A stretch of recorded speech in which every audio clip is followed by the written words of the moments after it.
Hello বিয়ার, সবাই কেমন আছেন? আজকে আমি আপনাদেরকে কাসকি মাছের চচ্চড়ি রান্না করে দেখাবো। এখানে 400 গ্রাম কাসকি মাছ নিয়েছি। এখানে রয়েছে পেঁয়াজ কুচি, টমেটো কুচি, রসুন কুচি এবং 3-4টা কাঁচামরিচ। এখানে রয়েছে হলুদের গুঁড়া, মরিচের গুঁড়া, ধনিয়া গুঁড়া, কালো জিরা, তারপরে জিরা গুঁড়া অ্যান্ড সল্ট। কড়াই বসিয়ে দিয়েছি, এখন চুলা অন করে দিচ্ছি। কড়াই গরম হয়ে আসলে তেল দিয়ে দেব। দেখুন কড়াই গরম হয়ে এসেছে, এখন তেল দিয়ে দেব। তেল দিয়ে দিচ্ছি 2 স্পুন। তেল গরম হয়ে আসছে, এখন কালো জিরা ফোড়ন দিয়ে দিচ্ছি। কালো জিরা ফুটে এসেছে, এখন দিয়ে দিব পেঁয়াজ কুচি, রসুন কুচি, টমেটো কুচি। দিয়ে দিচ্ছি পেঁয়াজ কুচি, দিয়ে দিচ্ছি টমেটো কুচি, দিয়ে দিচ্ছি রসুন কুচি, দিয়ে দিচ্ছি 1 চামচ লবণ। তো সব কিছু একসাথে একটু ভালোভাবে ফ্রাই করে নেব। তারপর আপনাদেরকে দেখাচ্ছি। দেখুন সবকিছু ভালো করে ফ্রাই করে নিয়েছি। এখন সব মশলা গুঁড়া দিয়ে দিব। প্রথমে দিয়ে দিচ্ছি 1 চামচ হলুদের গুঁড়া, 1 চামচ মরিচের গুঁড়া, 1 চামচ জিরা গুঁড়া এবং 2 চামচ ধনিয়া গুঁড়া।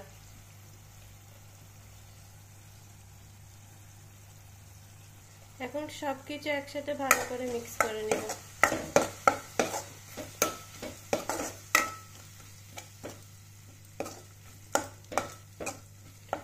এখন একটু হালকা জল দিয়ে মশলাটা ভালোভাবে কষিয়ে নিব।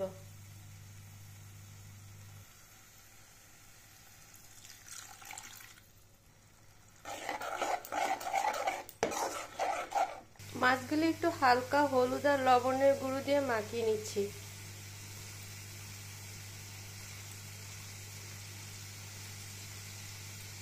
দেখুন মাখিয়ে নিয়েছি। দেখুন মশলা কষিয়ে এসেছে, উপরে তেল উঠে এসেছে, মানে মশলা কষানো হয়ে গিয়েছে। এখন হলুদ মরিচ দিয়ে মাখানো কেসকি মাছগুলো দিয়ে দিব। এখন এই কেসকি মাছগুলো দিয়ে দিব। কেসকি মাছগুলো দিয়ে দিচ্ছি। কেসকি মাছের সাথে মশলাটা ভালোভাবে কষিয়ে নিব।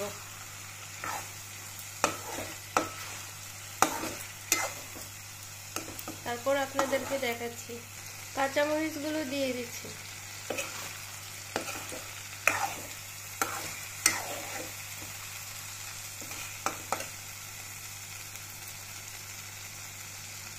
দেখুন মশলার সাথে কেসকি মাছগুলো কষিয়ে নিয়েছি। এখন হালকা একটু জল দিয়ে 10 মিনিট কুক করে নেব।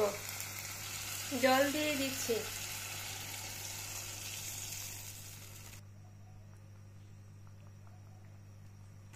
দেখুন আমার কেসকি মাছ হয়ে এসেছে।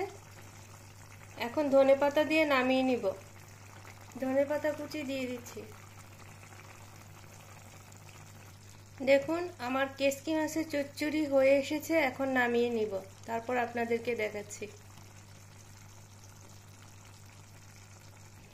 দেখুন বন্ধুরা, আমার কেসকি মাছের চচ্চড়ি তৈরি হয়ে গিয়েছে।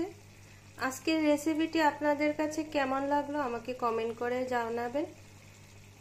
আজকের ভিডিওটি আমি এইখানেই শেষ করছি।